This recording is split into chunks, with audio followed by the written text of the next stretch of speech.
तद्भक्ताय नमो नमः। वंशाकल्पतरुभ्यश्च कृपा सिन्धुभ्येव च पतितानां पावनेभ्यो वैष्णवेभ्यो नमो नमः। अजानुलम्बितभुजौ कनकावदातो संकीर्तनैकपितरो कमलायताक्षौ विश्वम्भरो द्विजवरो युगधर्मपालो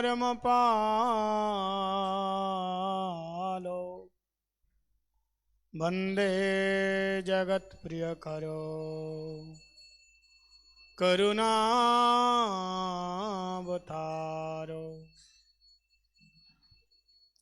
कृष्णतदीयपादपङ्कजपञ्जरान्ते अद्वैमम विशतु मानसराजहंस प्राणप्रयाणसमये कपवातपित्तै कण्ठावरोधनविधौ स्मरणं कुतस्ते।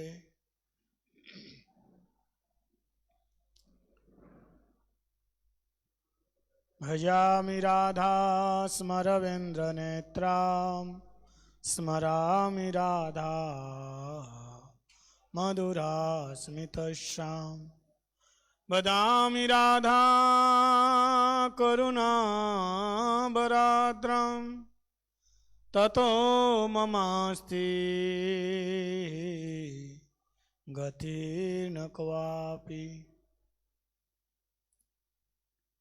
यं प्रव्ययन्तमनुपेतमपेतकृत्वं द्वैपायनविरहकातरया जुहाव पुत्रेति तन्मयतया तरवविनेदु स्तं सर्वभूतहृदयं मुनिमानतोऽस्मि। भक्ताविहीनाय अपराधलक्ष्यै क्षिप्ताशकामादितरङ्गमध्ये कृपामयि तं शरणं प्रपन्ना वृन्दे नमस्ते चरणारविन्दं। श्रीकृष्ण चैतन्य प्रभु नित्यानन्द श्री अद्वैत गदाधर शिवासादि गौरभक्तवृंद। हरे कृष्णा कृष्ण कृष्ण हरे हरे हरे राम राम राम हरे हरे। हरे कृष्णा कृष्ण कृष्ण हरे हरे हरे राम राम राम हरे हरे।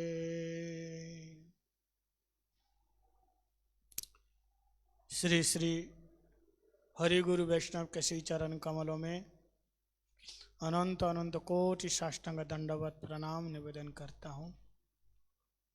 रूपानुग गुरुवर्ग सरस्वती दंडीपादगण एवं समापस्थित सभी भक्तजन के चरण में दंडवत प्रणाम निवेदन करता हूँ। हम लोग हरि गुरु वैष्णव की अहेतु की कृपा से शिला विश्वनाथ चक्रवर्तीपाद के द्वारा रचित श्री माधुर्य कादम्बिनी की कथा श्रवण कर रहे हैं।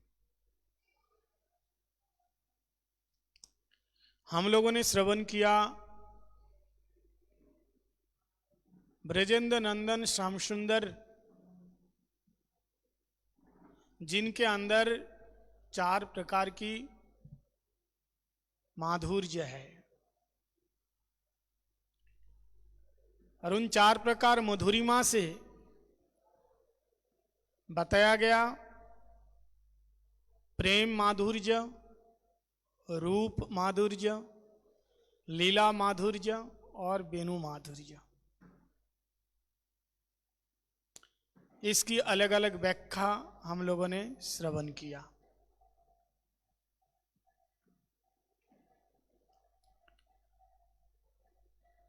ग्रंथकार ने अपने इस ग्रंथ का नाम माधुर्य कादम्बिनी क्यों रखा? कहते हैं ये जो चारों प्रकार की जो माधुरियां ये ब्रज बिहारी श्री कृष्ण में ही परिपूर्ण रूप से परिलक्षित होती है।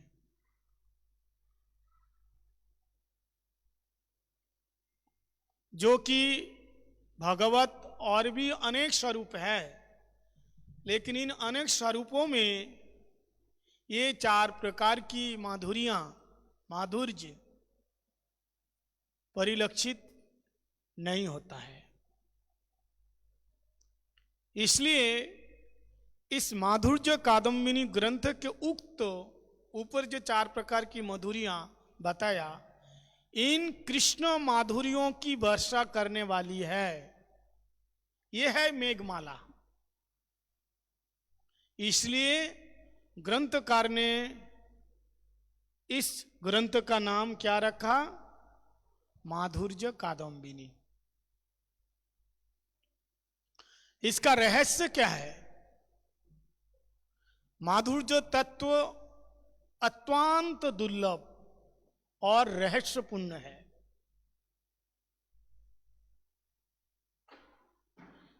माधुर्य तत्व क्या है? अत्यंत दुर्लभ और रहस्यपूर्ण है। क्यों? क्योंकि इन मधुरियों को आस्वादन करने के लिए भगवान अथवा भगवान के भक्तों की अहेतु की कृपा चाहिए। उनकी अहेतु की कृपा के बिना इस माधुर्य कादम्बिनी को समझ में नहीं आएगा।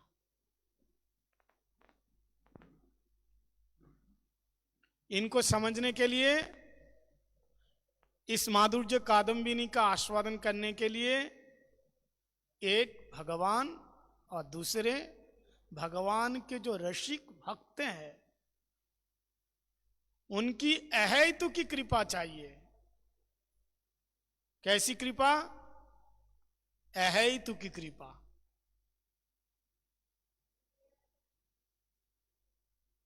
श्री चैतन्य महाप्रभु की कृपा कैसी? यहां बताया चैतन्य महाप्रभु की कृपा निरंकुश,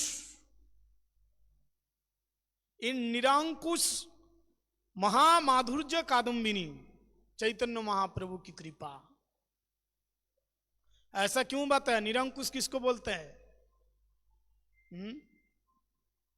एक होता है अंकुश और दूसरा क्या है? निरंकुश। ग्रंथकार ने चैतन्य महाप्रभु की कृपा को निरंकुश माधुर्य कादम्बिनी कहा है। कैसे बताया?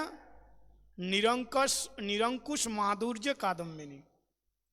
इसका कारण क्या है? कहते जैसे वर्षा ऋतु में आकाश व्यापी मेघमाला, संपूर्ण आकाश में मेघमाला ऊंच नीच, पवित्र अपवित्र, देश सुदेश आदि किसी प्रकार का भेदभाव ना किए वो सर्वत्र ही पानी बरसते हैं। भेदभाव है? भेदभाव नहीं है। ये गरीब, ये अमीर, ये मूर्ख, ये पंडित, ऐसा नहीं। ये चोर, ये चामार, ये ब्राह्मण, ये पंडित, ऐसा भेदभाव है? वर्षा ऋतु में क्या होते हैं? सर्वत्र ही सबके छत पे, सबके आंगन में, सबके खेतन में पानी बरस जाता है। कोई किसी प्रकार का कोई भेदभाव नहीं होता है। बोले ठीक इसी प्रकार श्री चैतन्य महाप्रभु की कृपा है। इस कृपा को निरंकुश कहा गया। कोई अंकुश, अंकुश का मतलब क्या है? अंकुश और एक निरंकुश। निरंकुश मतलब कोई विधि विधान, देश काल पात्र कुछ भी नहीं देखा। अंकुश मतलब विधि विधान में आना, कंट्रोल में लाना है, विधि के अंदर आना, कानून के अंदर आना, नीति के अंदर आना, ये अंकुश होता है। जैसा हाथी को महावत क्या करते हैं? अंकुश मार के कंट्रोल में लाता है ना। और निरंकुश हो तो कंट्रोल में नहीं है वो।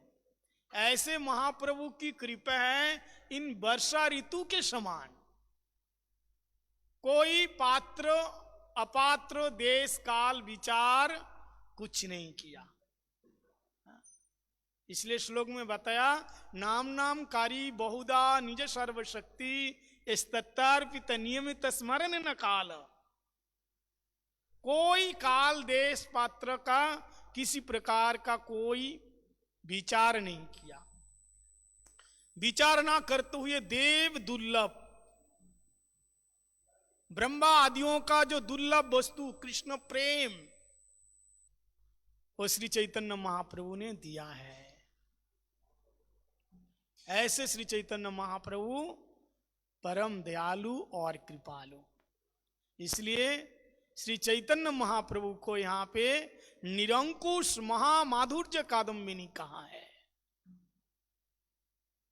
महाप्रभु की कृपा कैसी बरसती है वो नहीं देखते हैं कि तुम्हारे अंदर योग्यता कितना है, ये सब नहीं देखते हैं।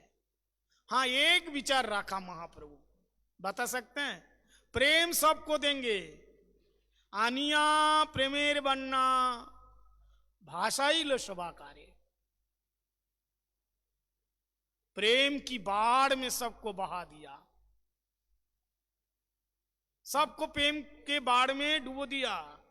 लेकिन एक प्रकार, एक श्रेणी के लोगों को प्रेम प्रदान नहीं किया। वो कौन से श्रेणी के लोग? हाँ,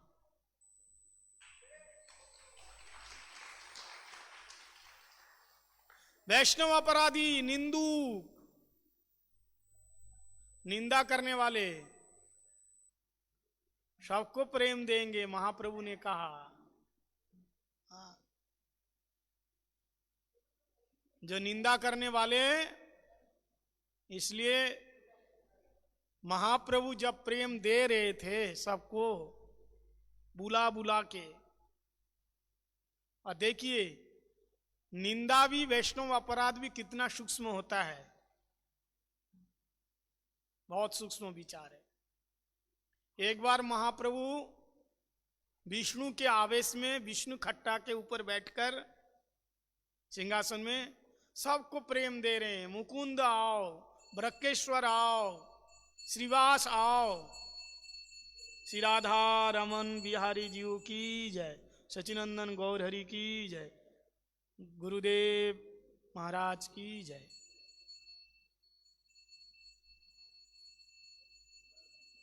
सबको प्रेम दे रहे थे, लेकिन सची माता को नहीं बुलाया गया। सची माता कौन? उनकी अपनी ही माता। हम लोग क्या करते हैं, जब कोई चीज बांटते हैं सबसे पहले घर वालों को देते हैं ना। यहां कोई सामान अगर बांट रहे हैं और बगल तुम्हारा उस लाइन में तुम्हारी बेटी खड़ी है, तुम्हारे बेटे खड़े हैं, तुम्हारी माताजी है, तुम्हारी पत्नी है, तुम क्या करोगे? हैं? ऐसे बांटोगे कि उन लोगों को भी मिले। सबसे पहले अपने लोगों को, घर वालों को बांटा जाए, फिर बाद में बाहर वालों के लिए। लेकिन महाप्रभु सबको बांट दिया, लेकिन अपनी मां को नहीं बुलाए। गदाधर पंडित ने कहा कि मां अपेक्षा कर रही हैं, प्रेम धन पाने के लिए मां अपेक्षा कर रही हैं। श्री चैतन्य महाप्रभु ने कहा मेरी मां सची माता को प्रेम नहीं मिलेगा। सुन करके हैरान हो गए सभी भक्त, क्या बात कह रहे हैं। जगत जननी सची माता, जिनके उदर में विश्व ब्रह्मांड के नायक सचिनंदन गौर हरि जन्म लिया, और उसी मां को कह रहे प्रेम नहीं मिलेगा। आखिर भक्तों ने पूछा क्यों, मां का दोष क्या है, गलती क्या है। तब महाप्रभु ने कहा मेरी मां वैष्णव अपराध किया। वैष्णव अपराध और सची माता किसके चरण में, बोले अद्वैत आचार्य के चरण में अपराध किया। कब किया, बोले जब मेरे बड़े भाई विश्वरूप सन्यास लेके चले गए, तब मेरी मां मनी मन, सबको कहा नहीं, किसी को बताया नहीं, मुख से गाया नहीं, केवल मन में विचार आया। ये जो अद्वैत है ना, इसके पाठशाला में मेरा बेटा पढ़ने जाता था, और ना जाने इसने क्या ऐसा पाठ पढ़ाया, संसार से वैराग्य आ गया और वो घर छोड़ के चला गया, साधु बन गया, सन्यास ले लिया। ये ठीक नहीं किया, मेरे से मेरे बेटे को अलग कर दिया। इसका नाम किसने रखा, अद्वैत। इसका नाम द्वैत होना चाहिए। अद्वैत मतलब एक, अद्वैत का मतलब दो। तो मेरे बेटे से इसने अलग कर दिया।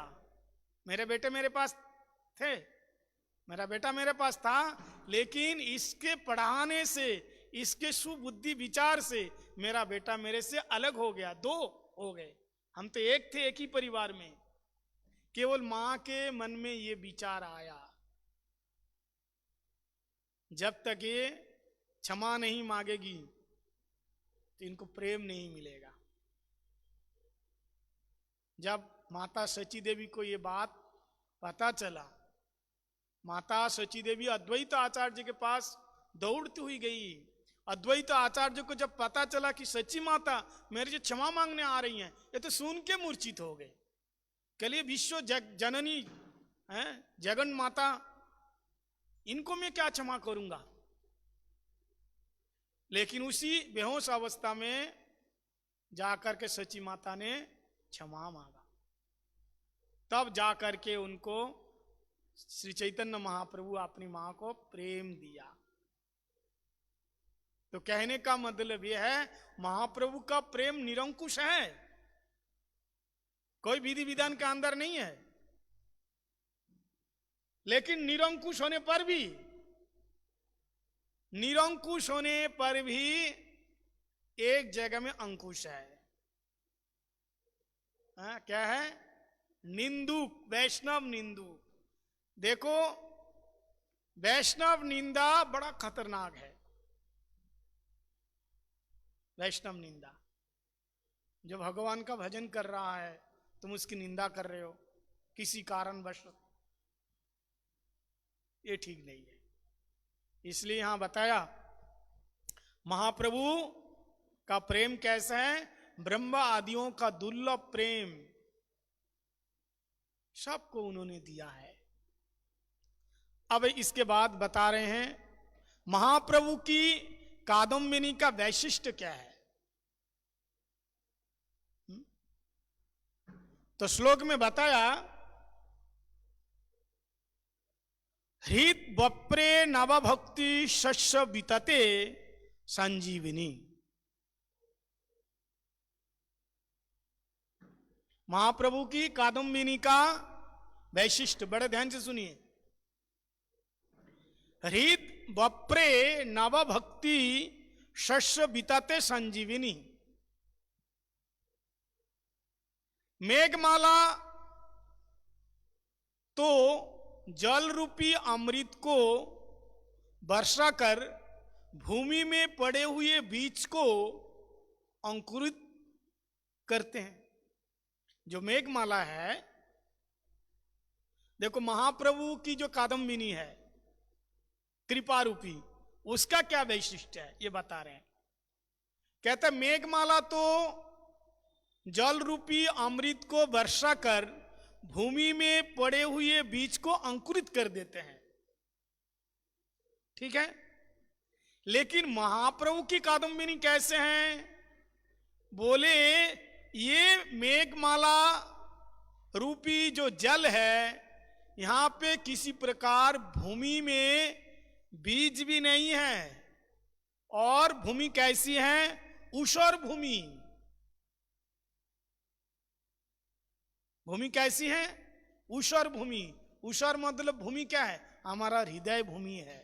ऊषर भूमि का मतलब इसमें कंकड़ है, पत्थर है, ईंट है, मतलब हमारे अंदर काम है, क्रोध है, लोभ है, मद है, मोह है, मात्सर्य है, ये ऊषर भूमि।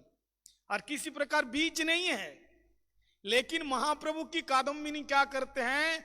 वो बीज ना होने पर भी, ऊषर होने पर भी, तुम्हारे हृदय काम क्रोध लोभ से भरा हुआ है, ऐसा होने पर भी वो क्या करते हैं?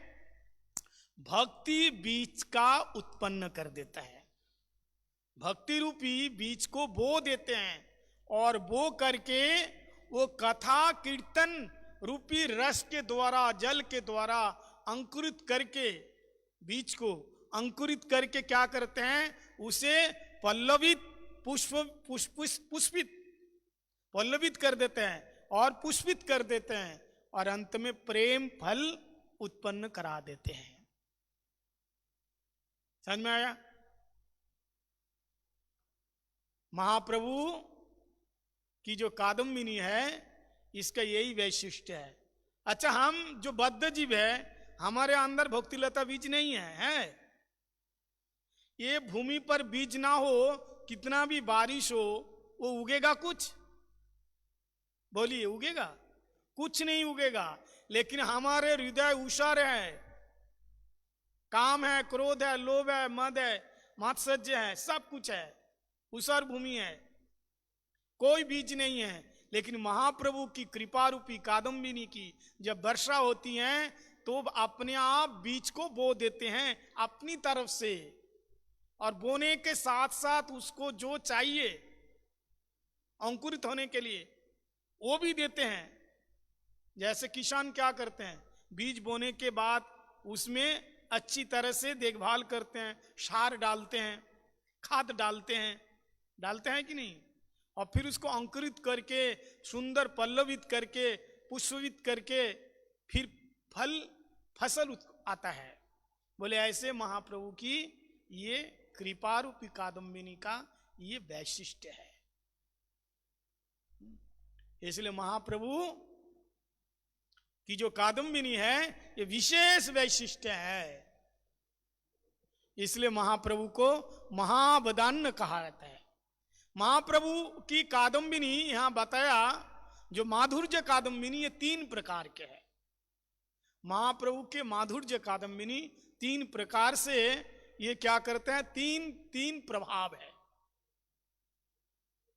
महाप्रभु की माधुर्य कादम्बिनी के 3 प्रभाव, बड़े ध्यान से सुनो।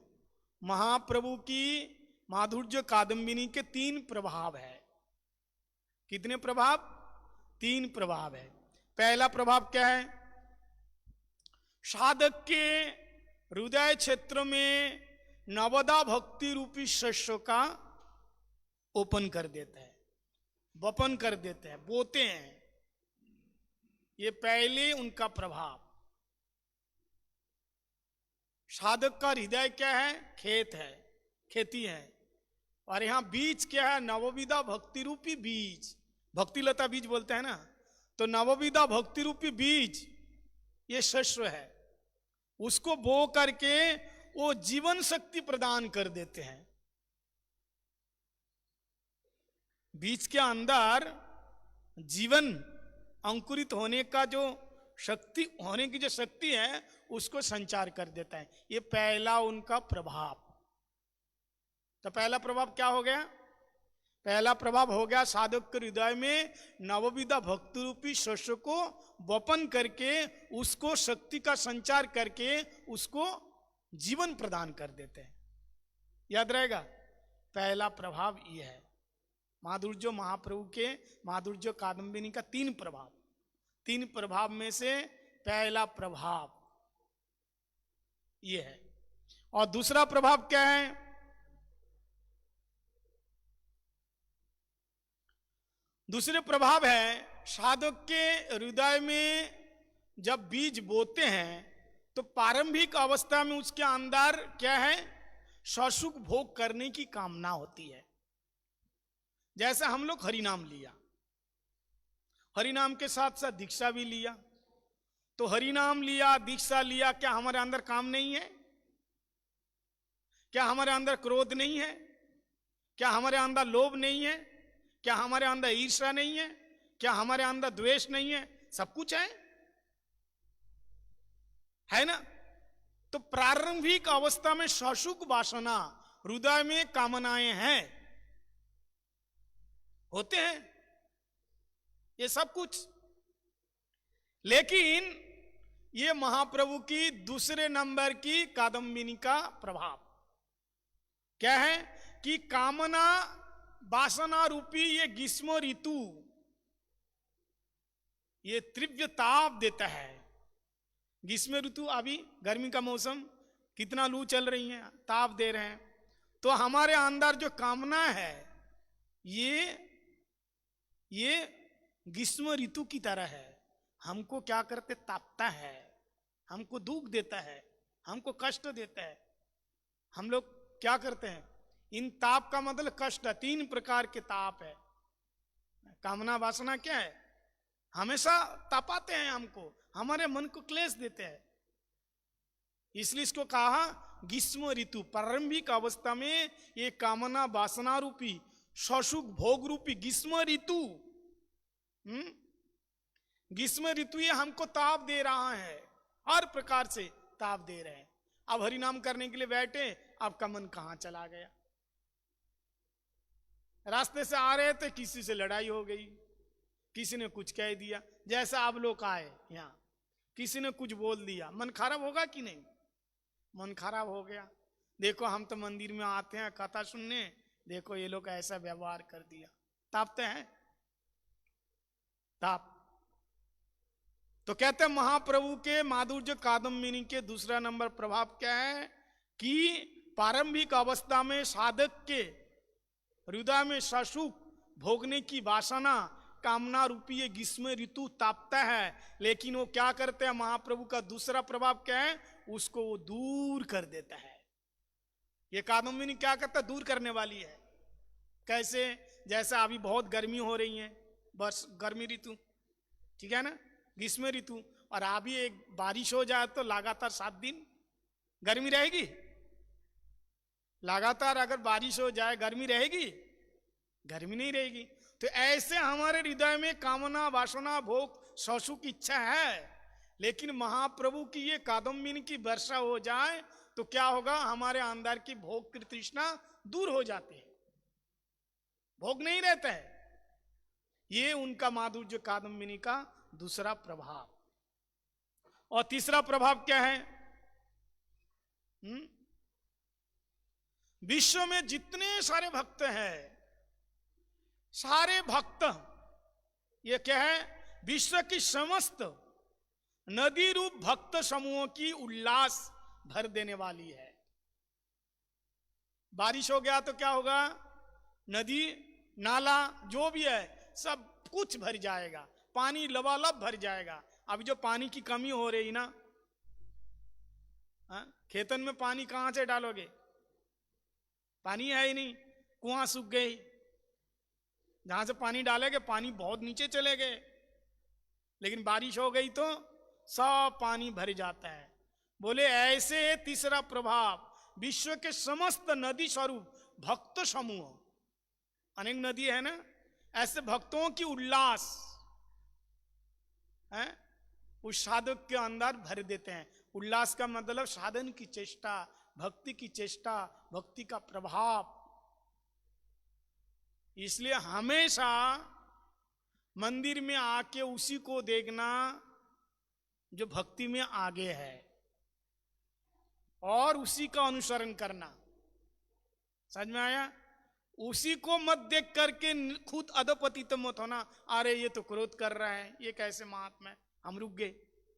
अरे ये तो लड़ाई कर रहा है, ये कैसे महात्मा है, हम रुक गए। और हम लोगों की नजर ऐसे ही जाते हैं, है ना? उसको नहीं देखो। हमारी नजर कहां जानी चाहिए? जो पास हुआ है, जो फेल किया है, उसको क्यों देखना? अब वो तो यहाँ तो ऐसी स्कूल है, यहाँ प्राइमरी से लेकर के एमए पीएचडी तक हर प्रकार के साधक है, यहाँ हर प्रकार के स्टूडेंट है। तो सबकी पढ़ाई यहाँ हो रही है। ये पारमार्थिक विद्यालय है। जत्रः छात्रः पठन्ति बसंती, जहां छात्र लोग बसते हैं, पढ़ते हैं, पारमार्थिक विद्यार्थी, उसको मठ कहते हैं। लेकिन हमको किसको देखना है? जो भक्ति में, भजन में आगे जा रहे। लेकिन जो भक्ति में, भजन में आगे नहीं जा पा रहे हैं प्रारब्ध कर्म के कारण, तो उसको नेग्लेक्ट भी नहीं करना, उनको नेग्लेक्ट भी नहीं करना। अरे ये तो देखो ऐसा ही है, नहीं, उसको भी नेग्लेक्ट नहीं करना। ठीक है, जो फेल हो गया उसको नेग्लेक्ट नहीं करना, वो एक दिन पास हो जाएगा। इसलिए ये 3 प्रकार का यहां बताया। महाप्रभु की माधुर्य कादम्बिनी के 3 प्रभाव है। 3 प्रभाव है। तीसरे नंबर प्रभाव की भक्त समूहों की उल्लास साधक के हृदय में वो भर देता है। इस प्रकार से बताया गया है। इस प्रकार इसके बाद बताया भक्ति स्वयं प्रकाशित। भक्ति स्वयं प्रकाशित है। भक्ति को पाने के लिए किसी प्रकार साधन की आवश्यकता नहीं है। तो क्या साधन नहीं करेंगे? साधन तो करना है, चेष्टा तो करनी है सब प्रकार से, लेकिन इस साधन के द्वारा ही हम भक्ति को प्राप्त कर लेंगे ऐसा नहीं है। वो कृपा साध्य है, साधन साध्य नहीं है।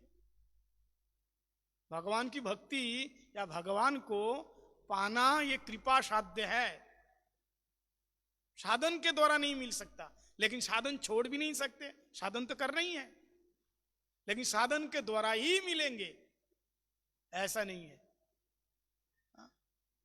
वो कैसे मिलेंगे? भक्ति पाने के लिए यहां बताया भक्ति स्वरूपतः लादिनी प्रधान, स्वरूप शक्ति की वित्री विशेष। भक्ति किसको बोलते हैं? श्रील भक्तिवेदांत ठाकुर जी ने बताया। क्या? भक्ति स्वरूपतः लादिनी शक्ति प्रधान। लादिनी शक्ति कौन है? राधा जी। और स्वरूप शक्ति की वृत्ति विशेष। स्वरूप शक्ति कौन है? राधा। राधा रानी की वृत्ति क्या है? कृष्ण की सेवा करना। यानी नवविधा भक्ति ही भक्ति, भगवान की सेवा करना ही भक्ति है। भज धातु सेवायाम। राधा रानी की वृत्ति क्या है? नेचर क्या है? हमेशा कृष्ण की सेवा करना पूरी इंद्रियों से। सर्वपादि विनिर्मुक्तम तत्परित्येन निर्मला ऋषिकेन ऋषिकेशम सेवनम भक्ति रुच्यते। पूरी इंद्रियों से भगवान की सेवा करने का नाम है भक्ति। भागवत में कहा पूरी इंद्रियों से।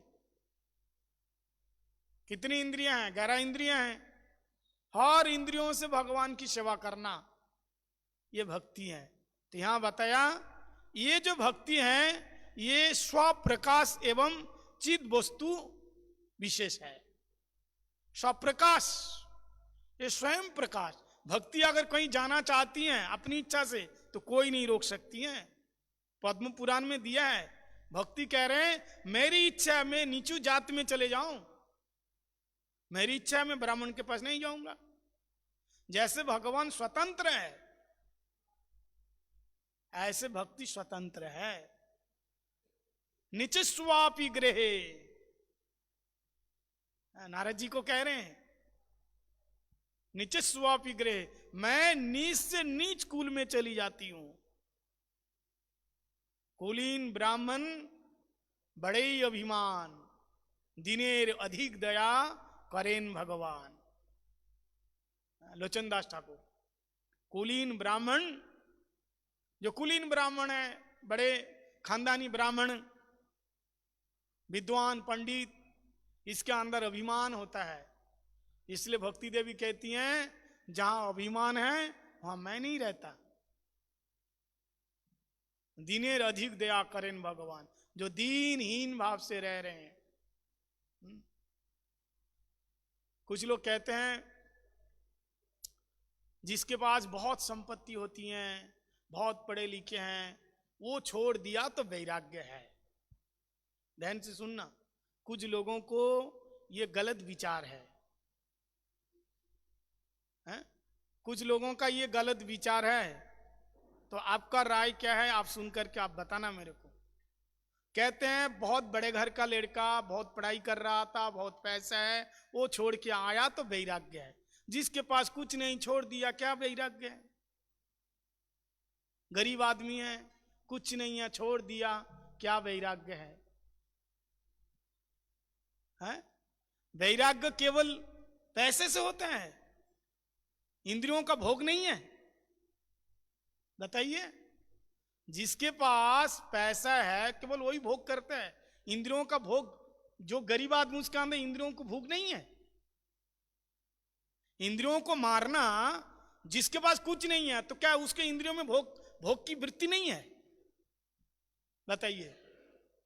अरे मिलता नहीं, अरे बल्कि जो छोड़ दिया, अरे हमने तो डिग्री छोड़ के आया, अरे हमने इतनी जमीन छोड़ के आए, अरे हमने इतना बड़ा घर छोड़ के आए, छोड़ने का अभिमान है। बल्कि इसको और अच्छा है भगवान ने दिया नहीं तो छोड़ने का अभिमान ही नहीं है। जिसके पास नहीं है, एक आदमी कहता है जानते हो मैंने अपना घर छोड़ के आया। अरे जब छोड़ दिया तो अपना कहां से होगा? अभी भी अपना बोलते ना, अपना घर छोड़ के आया। और कितने साल हो गए? 20 साल हो गए। बोले 20 साल तक अभी भी अपना छोड़ के आया। अरे अपना कहां रह गया भाई? अभी भी कंधे में डिग्री लेके डोल रहे हैं। एक महात्मा, जब मैं वृंदावन में रहता था, पढ़े लिखे महात्मा, बन गया महात्मा बाद में, तो कहते महाराज आने से पहले अपनी डिग्रियों को फाड़ के कागज जमुना जी बहा दिया। और हर कथा में यही बोलते हैं, देखो मेरे को अभिमान आएगा इसलिए मैंने अपने कागज जो डिग्रियां फाड़ के जमुना जी में बहा दिया, फाड़ के जमुना जी में बहा दिया, फाड़ के जमुना जी में बहा दिया। बोले भैया डिग्री तो बहा दिया लेकिन बहाने का अभिमान तो गया नहीं है। हर कथा में देखो वही, देखो मेरे अंदर अभिमान ना आ पावे इसलिए मैंने कागज की डिग्री की जो कागज है उसको मैंने फाड़ के बहा दिया। इसका भी तो अभिमान है। समझ में आया? तो ये चीज है, अभिमान दोनों परिस्थिति में हो सकता है। अब वैराग्य ऐसी चीज है, वैराग्य का मतलब त्यागने का वैराग्य नहीं है। भक्तिविनोद ठाकुर वैराग्य क्या किसको कहते हैं? विशिष्ट पुरुष राग इति वैराग। जो भगवान में भक्ति कर रहे हैं वो वैराग्यवान है। छोड़ने का नाम वैराग्य नहीं है, छोड़ने का नाम वैराग्य है। एक दिन महाप्रभु नवद्वीप में जोर जोर से रो रहे हैं, पुंडरी पुंडरी पुंडरी पुंडरी पुंडरी। सभी लोगों ने कहा क्या हो गया भाई, ये पुंडरी कौन है, पुंडरी कौन है? महाप्रभु से कहा प्रभु आप बताइए पुंडरी कौन है? बोले मेरा परम प्रिय भक्त है, जाओ उसके पास जाओ, उनको बुलाओ, उनसे मेरे को मिलाओ। तो कहाँ रहते हैं बताइए? बोले इसी नवद्वीप में रहते हैं। तो मुकुंद और गोविंद को दोनों को भेजा, दोनों भक्तों को भेजा, जाओ पुंडरीक के पास जाओ, देख के आओ और उनको बुला के लाओ। जो मुकुंद है ना, महाप्रभु के जो भक्त मुकुंद, वो बढ़िया कीर्तनिया, बड़े कीर्तनिया थे, अच्छे कंठस्वर में गाते थे। महाप्रभु उनका कीर्तन सुनते हैं। मुकुंद गोविंद को भेजा, गदाधर पंडित को, 2-4 भक्तों को लेके गए। अब पुंडरिक विद्यानिधि के पास गए। पुंडरिक विद्यानिधि क्या, किस भाव में है? पुंडरिक विद्यानिधि राजवेश में। पूर्व जन्म में कौन थे? वृषभानु महाराज। राजा तो है, अब वो स्वभाव है, बड़े सिंहासन में बैठे हैं, दोनों तरफ सखी जो दासी, वो कोई एक चामर और कोई एक व्यजन कर रहे हैं, और वो बढ़िया चमकीले राज पोशाक पहन के, बढ़िया माला हार पहन के, मुकुट धारण करके, और सोने की पिकधानी। पिकधानी समझते हैं क्या होता है? पान चावाने के बाद जहां पिक करते हैं, वो पिकने का भी सोने का, सोने के सिंहासन में बैठ करके वो पान जो थूकते हैं ना, थूक, वो पिकधानी बोलते हैं। उसमें पिकधानी भी सोने का। वो पिक फैलेगा ना, तो एक बगल में रहता महाराज, जैसे होते ना राजा महाराज जी का, और ऐसे बैठे हैं।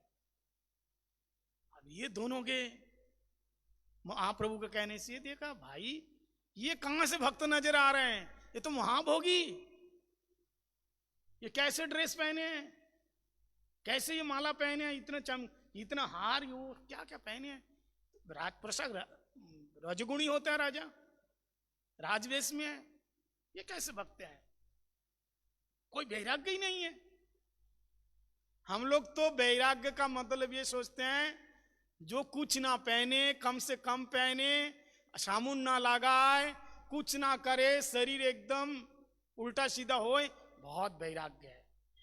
लेकिन ये गौड़ी सिद्धांत नहीं है। हाँ ठीक है, शरीर से वैराग्य कर रहा है, लेकिन भक्ति कर रहा है, नाम ले रहे हैं, साधु संग कर रहे हैं। बिना खाए पिए अगर वैराग्य होता तो कितने गरीब है, तो उसको 3 दिन 2 दिन 3 दिन 4 दिन खाना ही नहीं मिलता, तो वैरागी है वो भी। ऐसा नहीं है। अगर दिन में 10 बार नहाने से वैराग्य हो जाता है, तो मछली तो हमेशा पानी में रहती है, कितनी वैरागी है वो फिर। और जंगल में जाने से बहुत बड़ा वैरागी हो जाता, तो बंदर और किरनाजनी शेर तो जंगल में पैदा होता है।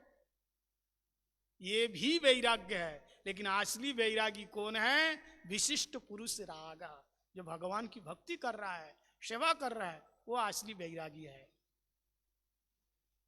पुंडरिक विद्यानिधि को देख कर इन लोगों का मन खराब हो गया। कोई भक्ति का लक्षण नहीं है, ये तो भोगी का लक्षण दिखाई दे रहे। महाप्रभु के पास गए, महाप्रभु ने कहा बताओ वैष्णव दर्शन हुआ? तो ये लोग कह रहे हैं महाराज वैष्णव क्या दर्शन है? मनीमन कह रहे हैं वैष्णव कहाँ से है, ये किस एंगल से वैष्णव है? हम लोग आंखों से जो दिखते हैं ना वही मानते तो हैं, अंदर कोई नहीं देख पाते, अंदर से कितना है, आंखों से ऊपर जो देखते हैं उसी को अंदाज लगाते हैं। और एक बात बताऊं, अगर आपसे कोई पूछता है कि आपको महीने में कितना टंका मिलता है, आप जॉब करते हो, कितना पैसा है, कितना, लोग पूछते हैं ना, कितनी जमीन जायदाद है, क्या जॉब करते हो, क्या पैसा मिलता है, लोग पूछते हैं ना। अगर तुम्हारे पैसा के बारे में अगर कोई पूछ रहा है, तो समझो ये पूछना चाहते हैं, ये जानना चाहते हैं तुमको इज्जत कितना देना है। वो तुम्हारे पैसा के अंदाज से तुमको इज्जत देगा।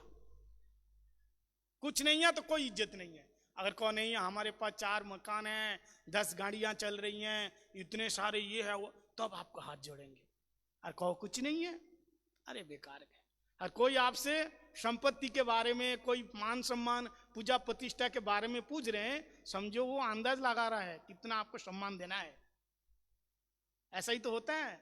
ये कितने बड़े महाराज है, कितना मठ है, कितना शिष्य है, वो अंदाज लगा लेते हैं किसके पास जाने से, किससे दीक्षा लेने से हमारे बढ़िया चलेगी।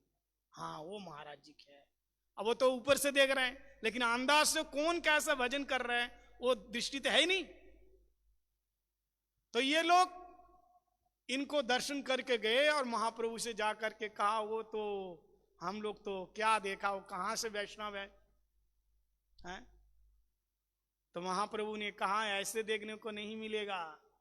अगर वैष्णव दर्शन करना चाहता है मुकुंद, जाओ, अपराध किया तुम लोगों ने, वैष्णव को ऊपर से देख करके तुम अंदाज लगाया ये वैष्णव है या नहीं है? वैष्णव को पहचानने के लिए बड़े बड़े देवता लोग भी तरस जाते हैं, पहचान नहीं पाते हैं। अपराध किया है, जाओ मुकुंद से कहा एक बढ़िया सा श्लोक सुना देना, कृष्ण के रूप के बारे में एक श्लोक सुना देना। मुकुंद तो बहुत सुंदर सुरीली आवाज है, कंठ है।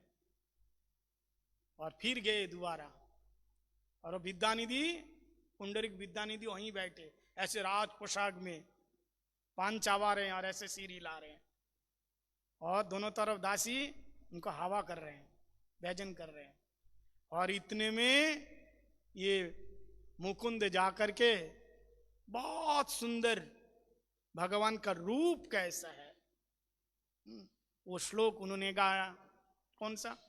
बराहा पीड़म नटवर बोपु करनय कर्णिकारम बिभ्रदवास कणक कपिशम बैजंतीम च मालम रंधान वेणु रधर सुदरया पूरयन गोप वृंदै वृंदारण्य शपद रमनम प्राविशद गीत कीर्ति। ये श्लोक भगवान के स्वरूप के बारे में बताया। इसमें कल हमने बताया था, बराहा पीड़म नटवर बपू, मोर मुकुट के जो, मोर पंख के जो मुकुट पहने हुए हैं, नटवर बपू, जिनका बपू क्या है? नटवर है, नटों में श्रेष्ठ है। नटवर बपू कर्णयो कर्णिकारो, जिनके कान में कर्नेर का फूल है, गले में बैजंती माला बनमाला है। 5 प्रकार के फूलों से ये माला उन्होंने धारण किया। ठाकुर जी जो माला पहनते हैं ना, उसमें 5 प्रकार के फूलों से ये माला गुत्ती होते हैं। 5 प्रकार के फूल का नाम जानते हो? कल मैंने बताया था, बताया कि नहीं? कौन कौन से बताओ, एक बताओ कौन? और हाँ, तुलसी मंदार कुंदार पारिजात सरोरुहई, ये 5 प्रकार के, तुलसी मंदार कुंदार और पारिजात सरोरुहई। सरोरुहई मतलब कमल, पद्म, ये 5 प्रकार के। इसलिए ठाकुर जी के माला में और पारिजात नाम मिले। पारिजात पुष्प देखा आप लोगों ने? क्या है वो? हर श्रृंगार बोलता है, वो हर श्रृंगार पारिजात नहीं है।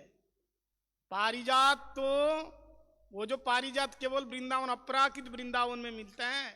पारिजात पुष्प समुद्र मंथन के समय पारिजात निकला और वो नंदन कानन में है।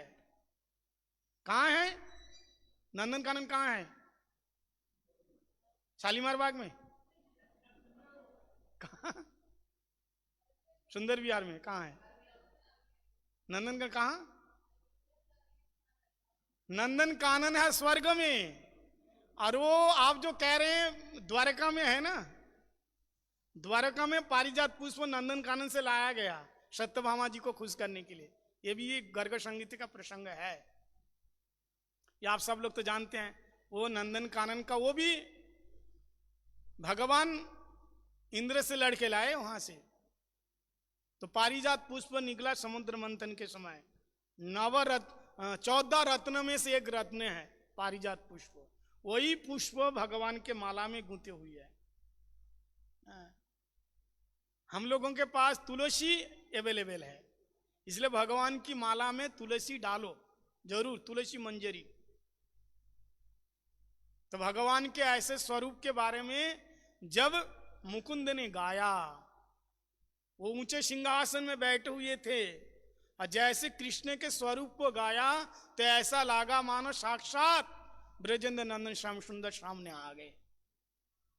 हम लोग कृष्ण बोलते हैं ना, तो कृष्ण बोलने से जो महाभागवत है कृष्ण ही देखते हैं। नाम नामीन अभिन्नत्वात्, है ना, दोनों में कोई भेद नहीं है।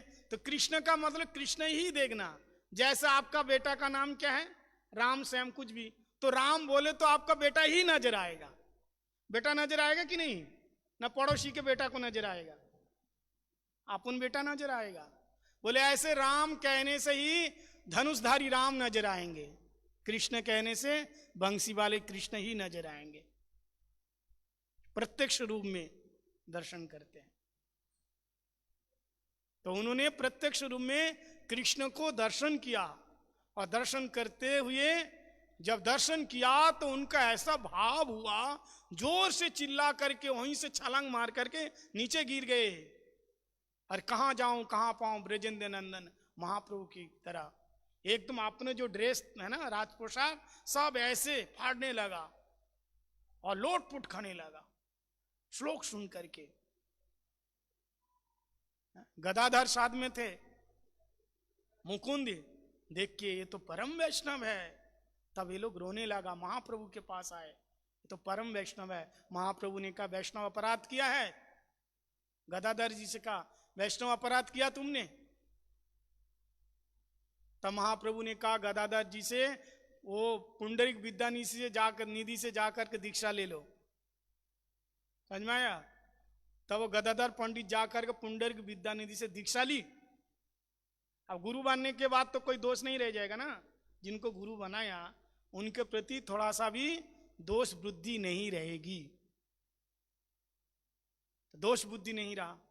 तो कहने का मतलब क्या है कि भक्तों को पहचानना बहुत मुश्किल है। किसके अंदर भक्ति है हमको कैसे पता चलेगा? तो कहने का अर्थ यह है, भक्ति ये स्वयं प्रकाशित है। अब यहां वर्णन किया, भक्ति स्वयं प्रकाशित है। भक्ति अगर कहीं जाना चाहती हैं तो उनको कोई रोक नहीं सकता। नीचे स्वापी ग्रहे, मैं चांडाल कुल में जाऊंगा, नीच कुल में जाऊंगा, और जहां भक्ति जाएगी वो चांडाल नहीं रह जाता, रह जाते हैं। कहते हैं भक्ति अगर भोजन में चले जाए वो प्रसाद बन जाता है, जाता है ना। भक्ति भोजन में, खाना में प्रवेशित हो जाते हैं तो वो क्या बन जाते हैं? प्रसाद। भक्ति जल में प्रवेश हो जाते हैं तो तीर्थ बन जाते हैं, चरणामृत बन जाते हैं। भक्ति पर्यटन में प्रवेश हो जाते हैं तो क्या हो जाता है? तीर्थ भ्रमण हो जाता है। और भक्ति किसी मकान में प्रवेश हो जाता है तो मंदिर बन जाता है, नहीं तो मकान तो है। भक्ति किसी पत्थर में चले जाते हैं तो भगवान बन जाता है। भक्ति किसी इंसान के अंदर जाता है तो वो महात्मा बन जाता है। इसलिए भक्ति का ये महत्व है।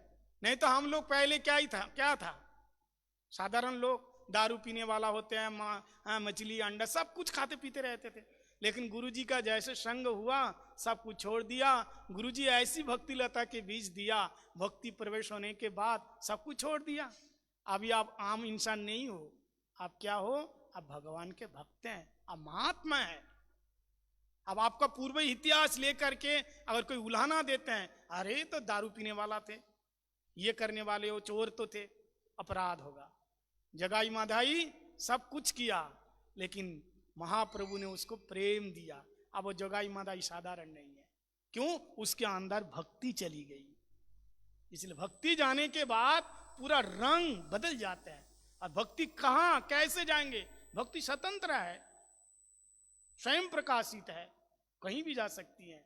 इसलिए कभी किसी को देख करके नेग्लेक्ट ना करो, किसके अंदर कब भक्ति आ जाए। भक्ति स्वतंत्र है। तो इस प्रकार से माधुर्य कादम्बिनी में भक्ति स्वयं प्रकाशित है। यहाँ तक हम लोगों ने श्रवण किया है और आगे की कथा हम लोग आगे श्रवण करेंगे। बोल वृंदावन बिहारी लाल की, सचिनंदन गौरहरि की जय, राधा रमन बिहारी जीव की जय, श्रील गुरु महाराज की जय, श्रील प्रभुपाद की जय। हरे कृष्णा कृष्णा कृष्णा हरे हरे, हरे राम